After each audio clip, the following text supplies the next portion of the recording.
बंदी छोड़ सतगुरु रामपाल जी परमेश्वर जी की जय हो। सतसाहिब कुशाल भाई, बड़े भाई, परमात्मा की वाणी है, क्योंकि हम तो वाणियों के अनुसार ही समझा सकते हैं, बता सकते हैं। तो परमेश्वर ने कहा कि दुर्योधन था। दुर्योधन केवल एक छोटी सी बात को अपने दिल पे ले गया और पूरे कुल का सत्यानाश करवा दिया। द्रौपदी उसकी भाभी थी और उसने एक ऐसा शीश महल बनवाया था, उसमें कांच लगे हुए थे। और दुर्योधन को वहां पे भोजन के लिए बुलाया। तो गुरुदेव ने कहा कि जब दुर्योधन भोजन करने के लिए गया तो उसको शीशा दिखाई नहीं दिया और उसको टक्कर लगी। तो द्रौपदी हंसने लगी और सहज भाव में, जैसे भाभी देवर आपस में थोड़ा बहुत मजाक कर लिया करते हैं बिना ज्ञान के, तो द्रौपदी ने कहा कि अंधों के अंधे ही पैदा होते हैं। इस बात को वो दुर्योधन अपने दिल पे ले गया और मन में गांठ बांध ली। और बाद में आगे चल के क्या हुआ भगत जी, आपको अच्छे से पता है, सत्संग आप भी सुनते हैं परमात्मा के। तो भगत जी, दास ने खड़े होके आरती करने के विषय में और हाथ में भक्ति बोध पुस्तक लेके आरती करने के विषय में आप जी के एक छोटी सी बात पे एक 12-13 मिनट की ऑडियो संगत में वायरल की थी। उस बात को लेके भगत जी, आपने अपने अंदर इतनी ईर्ष्या पाल ली है मुझ पवन दास के प्रति, इतना राग द्वेष आपने संभाल लिया है। कहाँ लेके जाओगे भगत जी? बनी बनाई भक्ति का क्यों सत्यानाश कर रहे हो? मेरा क्या बिगड़ेगा भाई? कुछ नहीं बिगड़ेगा, क्योंकि अंतर्यामी परमात्मा है, आप नहीं हो। आपने एक ये बेहुदा सा पोस्टर डाला है, आपको शर्म आनी चाहिए भगत जी। अगर आप इंसान हो तो आपको डूब के मर जाना चाहिए आपको।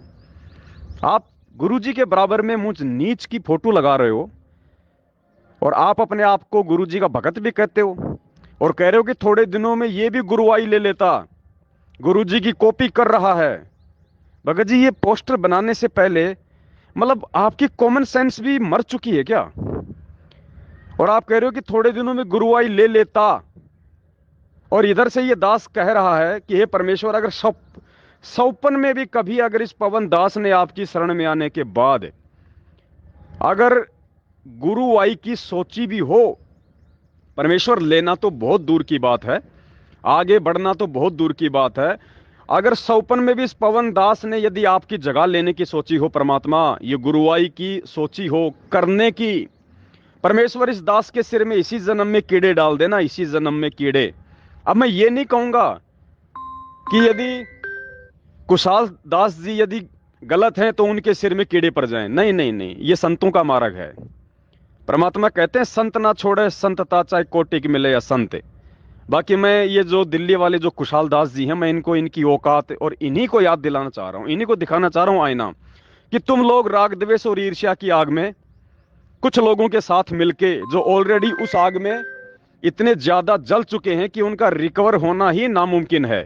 पीजी वाले, एम्स वाले भी हाथ खड़े कर देंगे कि ये तो इतना जल चुका है, हमारे भी बस की बात नहीं इसको ठीक करना। उन लोगों के साथ मिलके भगत जी, आप क्यों अपनी भक्ति का सत्यानाश कर रहे हो? आपको पता है ना, परमात्मा कहते हैं कि निंदक नीर राखिए आंगन कुटी छवाए, बिन पानी बिन साबुन के निर्मल करे स्वभाव। एक वाणी और कही है परमात्मा ने कि निंदक मेरा नाम रो, बसो न मुझसे दूर, गांव के आसपास की गंदगी साफ करते हैं सूर। भगत जी, क्यों आप ये सूअर की भूमिका निभा रहे हो बेवजह? आप एक भगत हो, हंस हो, और जबरदस्ती आप सूअर बनने जा रहे हो। खैर, मेरे लिए तो बहुत अच्छा है ये, क्योंकि दास के विचार तो आपने सुन ही लिए कि दास को तो सौपन में भी कभी ये गुरुवाई का ना कभी था, ना है, ना कभी होगा। लेकिन आपने भगत जी बेवजह ये निंदा चुगली करके हंस से सुअर वाली भूमिका क्यों निभा ली बड़े भाई? मुझे दुख इस बात का नहीं है, मुझे दुख इस बात का है कि हे परमात्मा, मेरे ही गुरु है भाई, और मेरी व्यर्थ की निंदा चुगली करके और मेरे पाप कर्म खा रहे हैं।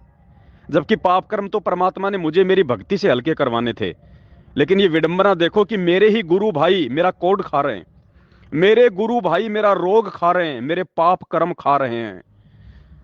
हे बंदी छोड़ सतगुरु रामपाल जी, परमेश्वर आपकी लीला भी अद्भुत है परमात्मा। बस दास इतना ही कहना चाहेगा, और माफी चाहता हूं बड़े भाई, मेरे शब्दों में यदि कोई कटुता आपको लगी हो, क्योंकि सत्य और कटु वचन केवल संत ही कह सकता है, और कोई नहीं कह सकता। भगत ही कह सकता है, क्योंकि वो मोह से दूर होता है। भगत स्वार्थ और मोह से दूर होता है, इसलिए वो कटु वचन कह सकता है।